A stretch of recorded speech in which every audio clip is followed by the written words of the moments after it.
കുറഞ്ഞ ചെലവിൽ അത്യാധുനിക ആരോഗ്യ പരിരക്ഷ. MCS hospital.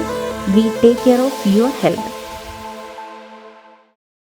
നഗരത്തെയും പരിസര പ്രദേശങ്ങളെയും ബന്ധിപ്പിച്ച് സർവീസ് നടത്തുന്ന സ്വകാര്യ ബസ്സുകൾ സർവീസുകൾ പാതി വഴിയിൽ ഉപേക്ഷിക്കുന്നത് പതിവാകുന്നു. ചില ബസ്സുകൾ അവസാന ട്രിപ്പ് ഓടാറില്ലെന്നും പരാതിയുണ്ട്. നഗരത്തെയും പരിസര പ്രദേശങ്ങളെയും ബന്ധിപ്പിച്ച് സർവീസ് നടത്തുന്ന സ്വകാര്യ ബസ്സുകൾ ഉച്ചയ്ക്കും വൈകുന്നേരവും സർവീസുകൾ പാതിവഴിയിൽ ഉപേക്ഷിക്കുന്നത് പതിവാകുന്നു. ചില ബസ്സുകൾ അവസാന ട്രിപ്പ് ഓടാറില്ലെന്നും പരാതിയുണ്ട്. ലാഭകരമല്ലാത്ത ട്രിപ്പുകൾ ബോധപൂർവം ഒഴിവാക്കുന്ന ബസ് ജീവനക്കാരുടെ നടപടി സാധാരണക്കാരായ യാത്രക്കാരെയാണ് പെരുവഴിയിലാക്കുന്നത്.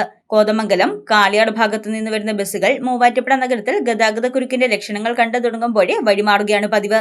മാർക്കറ്റ് ബസ് സ്റ്റാൻഡ്, എവറസ്റ്റ് കവല, BOC junction, Kacherithazham, Aramanappadi, PO junction എന്നീ സ്റ്റോപ്പുകൾ ഒഴിവാക്കി വൺവേ ജംഗ്ഷനിൽ നിന്ന് ചാലിക്കടവ് പാലം കയറി ലത ബസ് സ്റ്റാൻഡിലേക്ക് പോകുന്നു. ഇതോടെ നഗരത്തിലെ സ്റ്റോപ്പുകളിൽ ഇറങ്ങേണ്ടവർ ലത സ്റ്റാൻഡിൽ നിന്ന് വീണ്ടും ടിക്കറ്റ് എടുത്ത് മറ്റ് ബസ്സുകളിലോ ഓട്ടോറിക്ഷകളിലോ ഒരു വെയിലത്ത് കാൽനടയായോ സഞ്ചരിക്കേണ്ട അവസ്ഥയാണ്. ഈ നിയമലംഘനത്തെ സഹായിക്കുന്ന നിലപാടാണ് പോലീസ്, മോട്ടോർ വാഹന വകുപ്പ് ഉദ്യോഗസ്ഥർ സ്വീകരിക്കുന്നതെന്നും ആരോപണമുണ്ട്. പെർമിറ്റില്ലാത്ത റൂട്ടിലൂടെ സർവീസ് നടത്തുന്നതിനിടയിൽ അപകടമുണ്ടായാൽ യാത്രക്കാർക്ക് നഷ്ടപരിഹാരം കൂടി ലഭിക്കാത്ത സ്ഥിതിയുണ്ടാകും.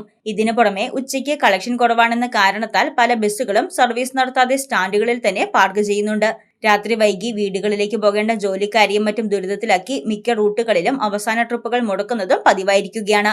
KSRTC സർവീസുകൾ കുറവുള്ള റൂട്ടുകളിലാണ് സ്വകാര്യ ബസ്സുകളുടെ ഈ ഏകപക്ഷീയമായ നടപടി. ലാസ്റ്റ് ട്രിപ്പ് മുടങ്ങുന്നത് കാരണം രാത്രിയിൽ വീട്ടിലെത്താൻ വലിയ തുക നൽകി ടാക്സികളെ ആശ്രയിക്കേണ്ടി വരികയാണ്. മോട്ടോർ വാഹന വകുപ്പിന്റെ പെർമിറ്റ് വ്യവസ്ഥകൾ കാറ്റിൽ പറത്തിയാണ് ബസ്സുകൾ ഇത്തരത്തിൽ സർവീസ് മുടക്കുന്നത്. പരാതികൾ വ്യാപകമായിട്ടും പരിശോധനകൾ കാര്യക്ഷമമല്ലെന്നാണ് ആക്ഷേപമുയരുന്നത്.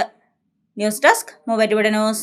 സ്വർണം വിൽക്കുവാൻ ഏറ്റവും നല്ലത് നമ്മുടെ അച്ചയൻസ് തന്നെ. കേരളത്തിലെ നമ്പർ 1 ഗോൾഡ് ബയേഴ്സ് അല്ലേ അച്ചയൻസ് ഗോൾഡ്. എപ്പോഴും അച്ചയൻസ് ഗോൾഡിൽ ഒന്നാന്തരം വിലയിൽ സ്വർണം വിൽക്കാം. അത് നേരാ. അച്ചയൻസ് ഗോൾഡ് ആകുമ്പോ വിശ്വസ്തതയുടെയും കൃത്യതയുടെയും കാര്യത്തിൽ വിശ്വസിക്കാം. വിൽക്കുന്ന സ്വർണത്തിന് കൂടിയ വില കിട്ടും. എല്ലാ ഇടപാടുകൾക്കും സമ്മാനങ്ങളും ഉണ്ട്. അച്ചയൻസ് ഗോൾഡ് 20 വർഷത്തെ പാരമ്പര്യം, 26 ഷോറൂമുകൾ. കോൾ 8590046916.